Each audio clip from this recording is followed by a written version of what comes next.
Hi, good afternoon. This is Jules from I Like Me. As I've said before, this channel is dedicated to discussing and exploring holistic methods for healing, things that can actually benefit long-lasting transformation both within and without your worlds. This morning and this afternoon, Lulila is with me, my friend Lou, a dear sister who I've known for some time. We are also part of the crew that met, I think I met you at a festival. Hi, Lou, how are you doing? Hi there, darling. Hi, Jules. Yeah, I'm really well, thank you. So honoured to be here today. Beautiful. It's the same sister. So we met at a festival, I believe, or through mutual friends in that sort of arena, and I instantly felt quite a strong connection.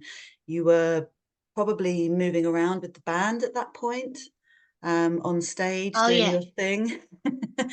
And I just remember seeing you on stage thinking, wow, this chick's got something. Like she just shines. And I remember thinking, we're going to be mates, we're going to be mates. I just knew it within my heart. And it's been an absolute wonderful journey of discovery over the past however many years. I don't even know how many years it's been actually, going through your processes and my process and whatnot.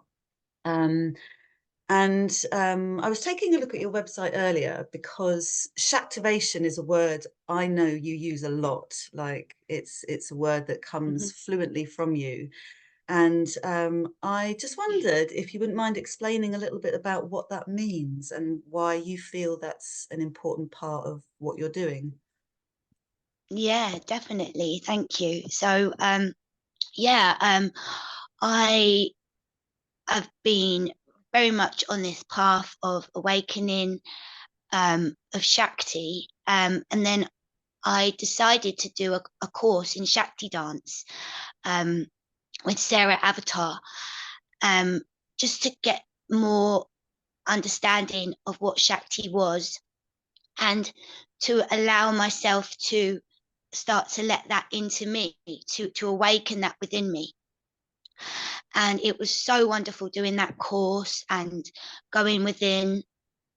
And then I was teaching Shakti dance for a while, and then I just wanted to do more of my own thing. So the word Shaktivation and soul Shaktivation come to me because it just was like an activation of Shakti within us. And also, I call my ceremonies now soul Shaktivation ceremonies.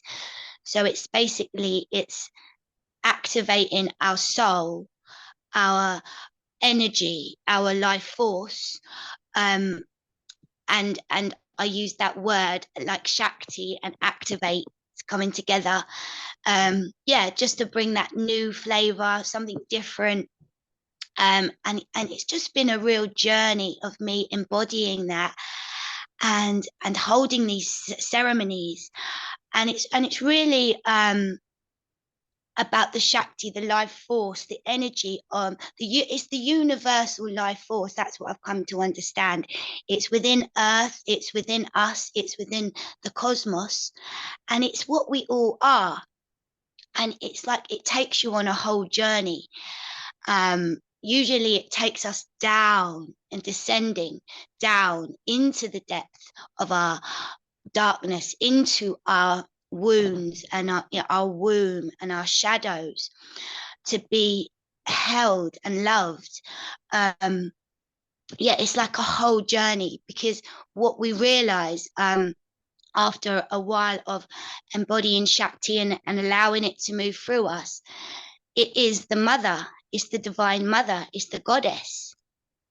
That energy is divine feminine energy, it's the goddess energy. And what she does is she awakens within us, and she takes us down into the so-called hell that we've been conditioned to think is hell, is a scary place that we don't want to go, but actually it's where our liberation lies. So I'll just leave Mm, it at that. Yeah, what a beautiful description. It's so beautiful. And that is so true, you know, so often our minds are designed to avoid, you know, to run away from what we think we can't face or what we think is fearful. Yeah, it's a survival mechanism. I get that. But actually, I totally agree that, you know, in order to be liberated, sometimes we have to understand, you know, a lot of people call it shadow work. You know, Carl Jung Mhm. in his day with psychology would have called it shadow work, looking at the psyche and all that sort of stuff. And it is very much a case of understanding what's at play within each and every one of us, actually. Like nobody escapes these denser energies. Nobody escapes them. We're in the human form, and that's part of us. And to lovingly turn our attention to those parts of us that we're trying to avoid, I find, and I've found with some of my clients that I work with, can often be quite liberating, because instead of running away from it, we're facing it. And in fact, I had this one client, obviously name I won't mention, who was describing in his session that he was being chased. He was running down a hill and he was being chased by this massive ball, and it was very frightening for him. And so we kind of looked at it in this sort of safe space for him. And after a while, he was quite fearful. It was bringing up a lot of fear. And after a while, he recognized that if he changed the landscape, it would stop rolling. So he changed the landscape and it stopped rolling. And then I said, well, what does it want from you? And he said, love. And he said, it's a part of me. And it was so profound to hear that from him. And it's just Mhm. popped into my head now that you've mentioned it. And, you know, love really is the answer, isn't it? Love really is the Mhm. answer. Yeah, thanks for sharing. And I just heard another guy lately, because obviously men are now coming into this awakening as well. Because I feel like we as women we had to do it first because we're the ones with the wounds and with the emotional bodies very much really alive within us, whereas the men have been so far kept away from that. Mm, And this guy I know, he was saying that he, he was in a mushroom ceremony, and um, he felt this pain coming up, real pain mm, inside him, and it was Shakti. It was the Divine Mother. It was his sexual energy that he's always been so afraid of. um, It was really painful for him to let it just to be known, to be seen within him, and he just allowed it to move through him. And after a while, it wasn't so painful, but that was really powerful, to hear that. yeah, beautiful. And actually, you know, how long has that been there, subconsciously or unconsciously within him? How long has he been Yeah, carrying? How long do any of us carry this stuff around until we're conscious enough to go, actually, there's something going on here? Um, you know, and yeah, I kind of alluded to it before, like I do feel very strongly that, you know, our physical creation is a manifestation of our subconscious mind, you know.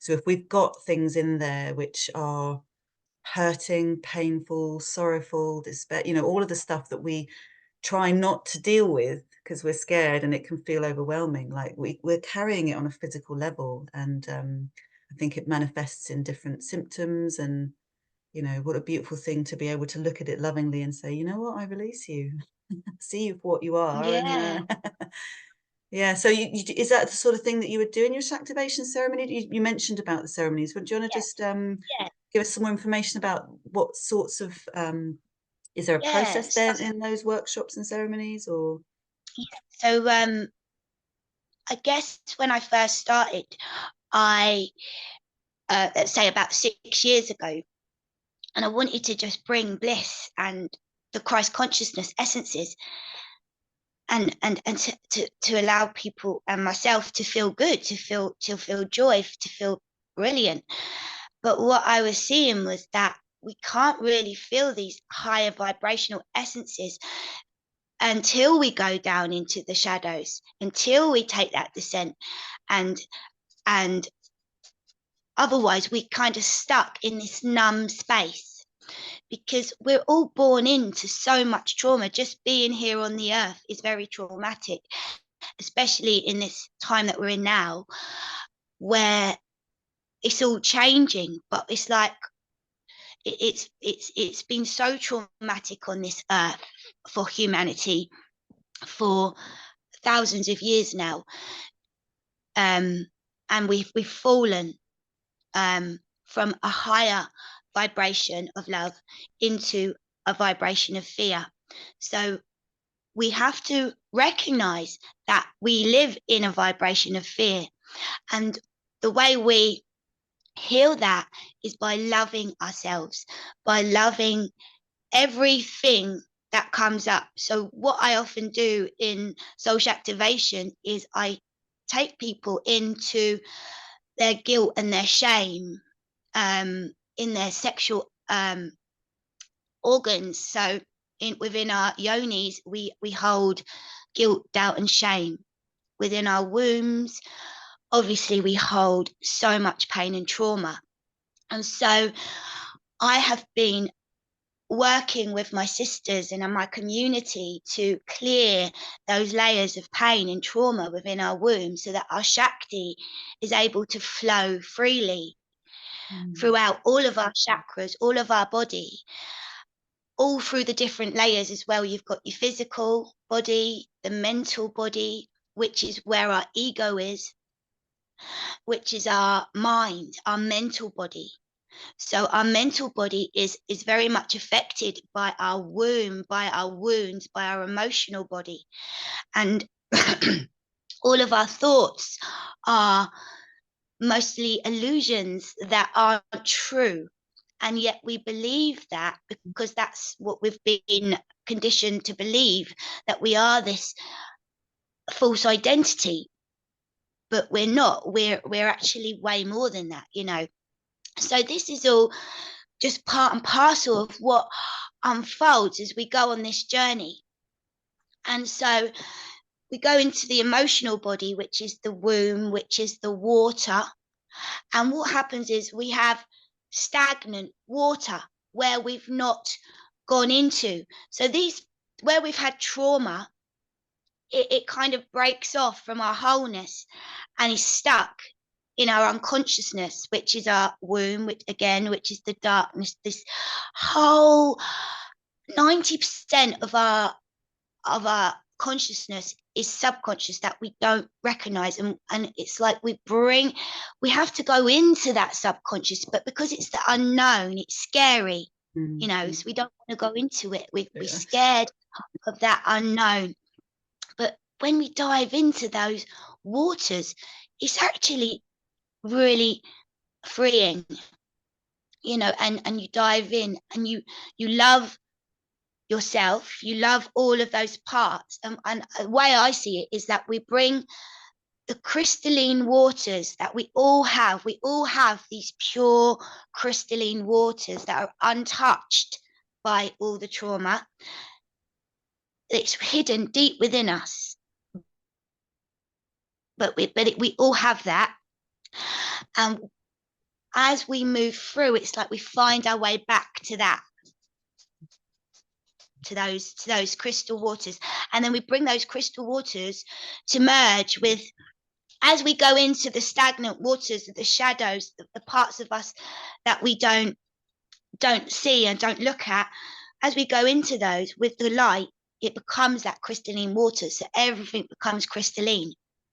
And everything is clear, fresh, and just flows.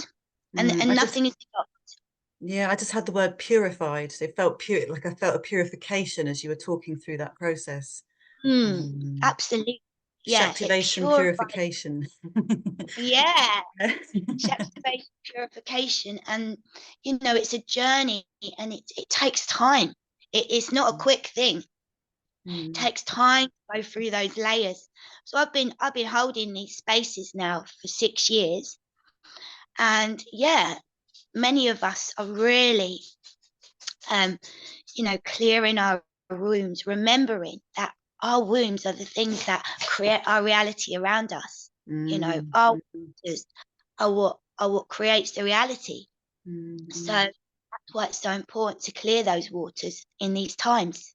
Absolutely, absolutely. As within, so without, right? So it's Yeah. yeah, it's an amazing thing because, and I was chatting to this about, so my other friend Susie, who was one of the first interviews, she was saying this very similar thing, you know, like if we're not clear here, then we've got the potential to experience absolute chaos. But the clearer we become within ourselves, you know, life just changes on a magnificent scale. And, you know, the life that I'm living now is very different from the me that was here 6 months ago, for example, just because of the ongoing inquiry and passion to just keep persevering and look at what's here, look at what's not true, and align myself with what I feel is more beneficial for my own, you know, life experience here. So beautiful. Thank you for such a wonderful description. Yeah. You mentioned bliss, and I just want to take you back Mm. to that because that was right in the beginning what you said. Now, I've just had first-hand experience of experiencing bliss and bass with you and Elaine. Was it a couple of weeks ago now? It was an absolutely Yeah. stomping evening, I must say. It was fantastic. And when I think about it, you've used the words ecstatic bliss and bass, and it's so true. It's so true. We went on a huge. Mm. It was a really powerful night, I think, for all of us that attended. It was about seven of Mm-mm. us there in total, and Yeah. yeah, because On that powerful night of the aurora. yeah. It's amazing. It was amazing.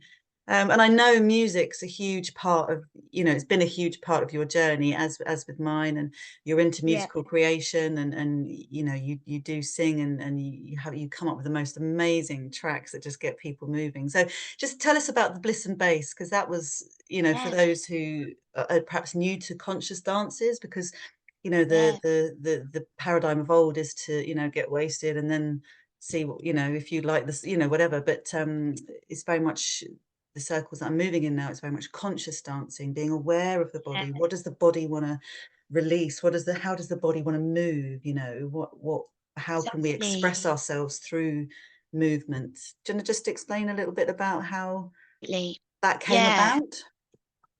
Yeah. So yeah, with Elaine and I, we are on an incredible journey together. I she's just been through so much. We've been through so much together. It's almost like we we are in a conscious relationship, Elaine and I. Sorry about that. No, the I will edit that out, but my internet connection just went. So Uh, what you were explaining was that you and Elaine are in a conscious relationship. That's the last I heard. So do you yeah, want to, could you yeah, recontinue mhm, from there? yeah. So we've been on this journey together, and it's so deep and profound, and on all wounds along the way, and just going past that and expanding in our love unconditionally for ourselves and each other. And so we co-create so beautifully, and we created this ecstatic bliss and bass. We first did embodied ecstasy, and it's ecstatic dance. So we wanted to bring ecstatic dance to our hometown. Um, and because we both love dance so much, we both know how much dance can free us, and we activate our bliss as well. So it's called ecstatic bliss and bass, and we do bliss body activation. So we just bring our sisters home to ourselves, and then we talk about our shadows as well. We talk about it's very similar to soul activation in some ways, but we spend a lot more time dancing and moving the body and getting ecstatic. So we put drum and bass, because we just love bass music. We just love that bass, and also the highs. And I personally love bass music. I've made my album, and it's called Life Force Shaktivation. And yeah, it's just a beautiful journey of the path of ascension, about the old falling, about us feeling our bodies. We're the ones we've been waiting for, and we're here to embody Christ consciousness and embody new earth, and birth new earth. So that's what Ashay. my album is about. Whoop. Yeah. Yeah. And so it's such a powerful life we're living. I cry practically most days. Actually, I cried earlier.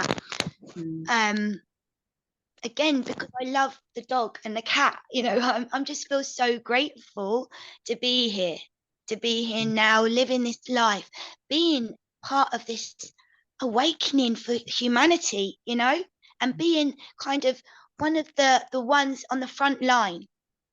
I feel like we're the 144,000. There's a, many of us now remembering we're angelic humans. We are carrying an angelic original human blueprint, and we are here to literally bring forth the new. And I really see you, Jules. You are one of those. I know that you are one of those beings that are here for that. And yeah, I'm just so honored to be journeying with you and walking home together. Yeah. Oh, same sister. Same sister. And I really feel that, there's everywhere I turn at the moment, I just see that a lot of my sisters, a lot of the women I know are just really stepping into something. And it's a re-stepping into themselves, actually, free from whatever cages Mm-hmm. they have created for themselves to be in, and limited themselves to be in. And it's just like, I just see it's like, all the bars are off, we were going ripping them off, and we're just stepping forward with power and passion and love and nurture and compassion and honoring. And it's just, oh, it just feels so yummy. Like, it just feels so yummy. Yeah, for sure. It really does. And something we've realized as well is that when we go into the pain and the suffering and the traumas, and we're that powerful, that what we've realized is that in this now moment is eternal. And as we do this work, we can only do it right here, right now. We can only do it Mm, in the now. We can only go into our traumas from the past. We can access it now because we're multidimensional beings. And it's when we're in the now that we can access all of the past and all of the future. And we can go and correct those timelines and love ourselves, love our inner child in the past where she got those traumas. So we can do all that work now. We can bring our future self here now, um, to as our light body, our full angelic human. So we can bring our future self and our ancient self here now, and receive all these gifts. This is how powerful we are. And this is what we realize when we do this inner work, mm, so it's well mm, worth it. mm. And what's beautiful about what you've just said is this capacity to be with all. We can be with that wounded child, that one that, experienced life and internalized her experiences, his experiences, to shape the conditioning of who he, she thought that they were. And we can be with that and kind of just explore that realm and explore those feelings and emotions and let them go from our bodies, and then still connecting with the future versions, the higher versions, the higher self, whatever people like to call it, and just to bring in that wisdom that helps us in each now moment. So yeah, it's a very powerful thing, isn't it, to be able to be in that Mm, space, and then absolutely. also to, if people are interested, to share, how we've got to that place or how we've rediscovered ourselves, because Mm-hmm. I find that the most amazing thing, I just keep the most amazing conversations. So I had to sell my van, as you know, recently, because she'd got to the end of her time, and I just went to a renowned place just to kind of shift her off. And the guy that was doing all the paperwork just started talking to me about, you know life and the cosmos. And I was looking around thinking, like, if I got a sign on my back that's saying, like, you can talk to me about the things that really matter. Because, like, he was just filling out all this stuff, and how he said how we, sometimes we can perceive information from our environment, and it can create, you know, a way of behavior that doesn't serve us. And I was like, dude, like, you're my kind of guy. And it's just Oh, all so these random magical. yeah. And I was just thinking, okay, this isn't that. So, but this happens a lot. Like I keep everywhere I go, I just keep finding that, you know, people will be talking about things like this, you know, coming back to themselves, you Mhm. know, the distractions that were around, and how they're kind of moving beyond that. And I just think, wow, it's powerful times to not just talk about it within our own Absolutely. circles, but even with just people on this, you know, people that you just, as I say, you're trying to sell your band to. Yeah. Like, Yeah. yeah. So, Absolutely. And then I sold my van as well, because we always do things at the same time, don't we? And the guy I sold it to, he's absolutely lovely. And I had to go and drop it off to him. And he said, "Oh, I had a sleepover last night in her, and we were talking about all the wonderful things we're going to do together, and she misses you so much already." oh.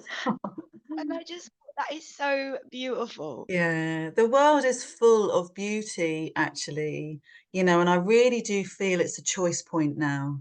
What am I choosing to focus on? What am I Yeah, choosing to experience? What am I it is. choosing to allow my attention and energy to flow into? It's a real choice point. Absolutely. But for me as well, it is so much like that. But because we're in a bit of a um very, very transitional stage right now, I still think it's okay. Like when I sit at the Christ Consciousness Park, you know, I don't want a man to come and sit next to me. And if a man asks me, or even doesn't matter who it is, I'm going to say no, because it's my choice and I don't have to. You know what I mean? Mhm, mhm, mhm, mhm, mhm, I don't have to um, do anything that I don't want to. mhm, And so I feel like in that situation, it's sometimes things happen for you to say no, because especially in these times, we are allowed to say no. Don't want that right now, and yeah. So just and be be okay aware with as well. that. Yeah, and be Yeah, okay with that. yeah. Like, And it's okay. You don't have to be nice to everyone. That if someone's coming and wants to sit to you and talk to you when you're trying to have a moment with Gaia, you don't mm, have to allow it. for sure. And it's about, you know, really being true to yourself, isn't it? Yeah, yeah, And honoring that within you, because that's where the love grows to some degree. that's It's, it. you know, because if we're constantly thinking that we have to be a certain way, that's part of the facade and the illusion of character. I'm not interested in that. Exactly. Like, that doesn't need to No, happen. So, yeah, beautiful. Beautiful. Some real, yeah, some lovely snippets of 100%. Like, wisdom there. Yeah, some real snippets yeah, of. thank you. Yes, so I really feel that's important thing to say. Um, because our energy is so powerful and beautiful, and you can give it to what you choose. You don't have to, though, if you don't want to. So you never have to give your energy if you don't want to. And that's feeling into your intuition, isn't it? Is this right for me right now? And following that as opposed to the Yeah, conditioned mind. So, yeah. yeah. Beautiful, beautiful. Do you have any questions for me? Is there anything you might like to ask me at all? Anything that's tickling your tonsils? um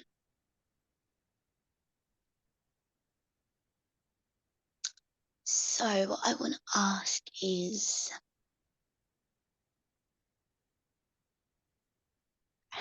I'm sorry, I'm just feeling into it. It's all right. If nothing comes, that's um absolutely fine. There's no. no, I do want to ask you something.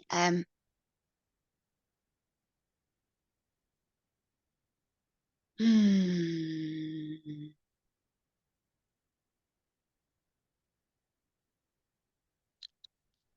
Um, I can't think of anything. It's okay. It's okay. It's just if anything came, Yeah, that's absolutely fine. Just as an opportunity to see what other, if any other wisdom nuggets need to come out, but it's all good. It's all good. It's all good. yeah. Okay, Right, my darling. lovely. Well, just want to say a huge thank you for taking the time to jump on a call and share your light, really. I think that sums you up for me. Yeah, and to Oh, thanks. share some of the things that have been moving through you. That's really beautiful. I'm really on a bit of a, it seems I'm being guided to help get information out, whatever that looks like, and to whoever it needs to go to. That's what my guidance is at the moment. So thank you for being a part of this.